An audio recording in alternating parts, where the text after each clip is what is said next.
All right, ladies and gentlemen, welcome back to the channel. We are talking about a literal contender in the Pittsburgh Steelers, sitting here at 9-3 thanks to their 44-38 win on the road against the Cincinnati Bengals last weekend.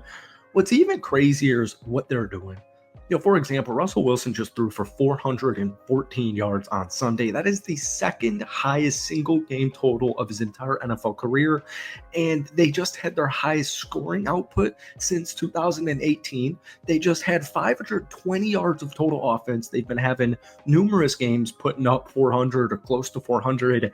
And I remember that was my biggest issue with this team last year with Kenny Pickett as the quarterback. It was just like, you'll watch like a Desmond Ridder Falcons game with a rookie Bryce Young Carolina, and they'll both have 400 yards of total offense.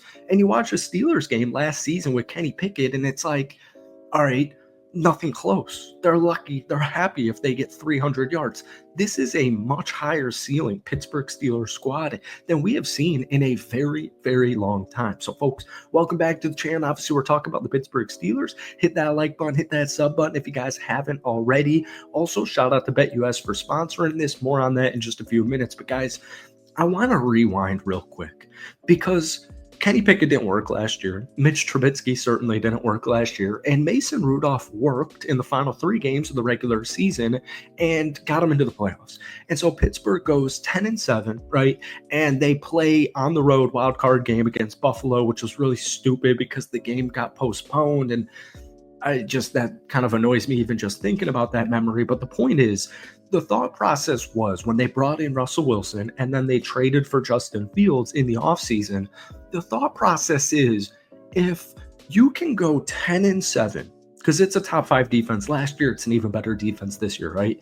And yeah, I get it. They gave up 38 to Cincinnati. Oh no, I'll go cry myself a river. We'll get to that in a minute because it annoyed me how many people were, like mainly Ravens fans, were like pissed off. Like, the Bengals, neither here nor there. Anyways, moving forward.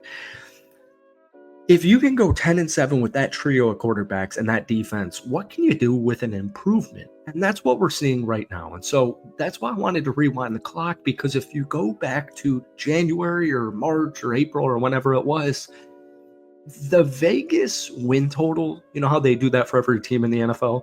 They had you at 8.5. 8.5 wins. Well, it's Friday, December 6th. And on the first day of December, Pittsburgh already cleared that metric. They're now 9-3. So everybody was wrong as far as Vegas goes, NFL media goes. Russ is actually having a really, really good season, like career type of season. Feels like it's 2016 again. And with that, it gives you a much higher ceiling.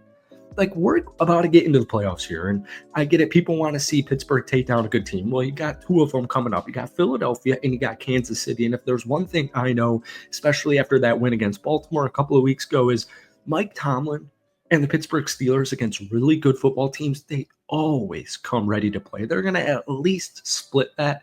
And whether you like it or not, the 9-3 Pittsburgh Steelers should be in your Super Bowl conversations. Maybe not your favorite, because no one can really take down Kansas City right now. But if you've watched a Chiefs game this season, there is no shot that they are the best team in the NFL. It's definitely most likely Detroit. Even Philadelphia is up there. But anyways, let's move forward.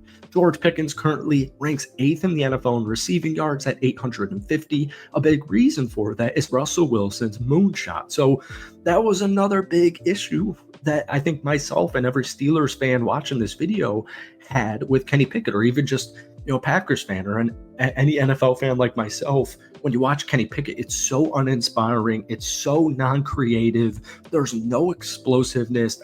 All right, guys, before we get back into this video here, as you guys know, our sponsor for this video is BetUS. So I'll scroll on their site here, and I find this very disrespectful for the Pittsburgh Steelers. And I understand if you're a Steelers fan watching this video, or you're just a Steelers fan, you're maybe a little bit hesitant. But Pittsburgh's 9-3. They're currently leading their division. And we're looking at the 2024-2025 AFC Conference winner. You watch a Baltimore Raven game, oh, Pittsburgh already won. You watch a Kansas City Chief game, oh, I think Pittsburgh's the better team.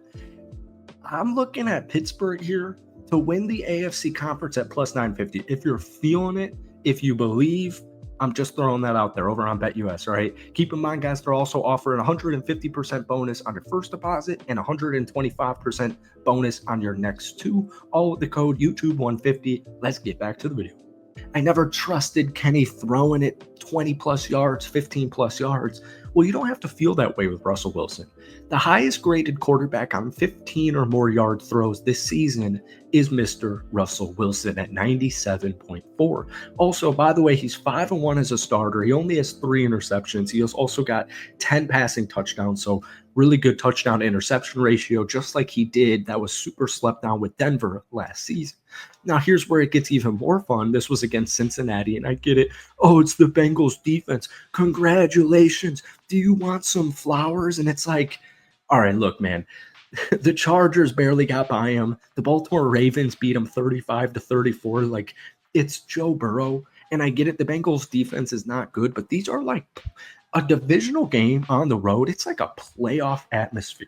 All right. But Russell Wilson on 15 or more yard throws for Cincinnati was 6-7, 164 yards, 2 touchdowns, and 0 interceptions.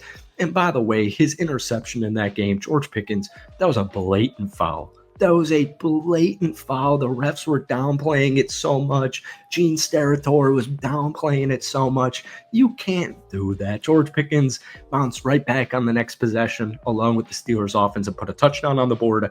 But Russ right now is currently averaging the most yards per attempt at 8.7. And here's the kicker. He just turned 36 years old. Russell Wilson is averaging the most passing yards per game in his entire NFL career at 271. And they're still 28th in the NFL in total passing attempts. So it's been a really efficient offense. It's just really quick. Just a quick rant on that Bengals game.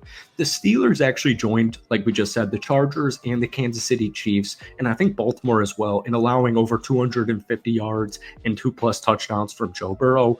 But when you get into the meat and potatoes, here's why you should be happy, all right? First off, Pittsburgh has one game like this every year. You know, they gave up 30 to... who'd they give up? Was it 30 to San Francisco in the first game of last season? And then they gave up 30. I think it was week 5. Maybe it was week 4 to the Houston Texans. Like that doesn't happen. Nobody's actually, if you watch the Pittsburgh Steelers, no one's actually worried about their defense. If you want to nitpick it, it's more of like a Joey Porter issue, right? He's just, being a rookie, he's making some sloppy errors and it's just kind of hurting their team. Hopefully all that gets cleared up. The best stat line is this. Pittsburgh allowed 6.6 yards per play average to Cincinnati. They also had 3 takeaways and 4 sacks. Like that's a recipe for winning playoff games. All right. So you can cry me a river. I don't really care. 38 points. Yeah. So what? It pretty much was 31 because of that pick 6. Guys like Peyton Wilson are stepping up. Alex Highsmith's back. Corey Trice is back. They're getting healthier and healthier. And that's another big thing with this Pittsburgh team is they're as healthy as they've been the entire season. So 2 days ago, it's currently Friday. I just got the injury report before I made this video. George Pickens was the only player not able to practice fully. He's dealing with a hamstring injury. He's definitely going to play on Sunday. But how often does it happen in week 14 of the National Football League that every single player on your roster participates fully in practice except, I guess, George Pickens? That does not happen. That's a huge, huge, huge thing in the Pittsburgh Steelers' favor right now. So, guys, that is it. Hit that like button, hit that sub button. Hopefully, we see you Sunday or Monday with a victory recap. But, guys, give me a score prediction for Sunday's game against the Cleveland Browns down below. Thank you for watching. Have a great rest of your weekend. Shout out to BetUS for sponsoring this, and we will see you in a few days. Peace.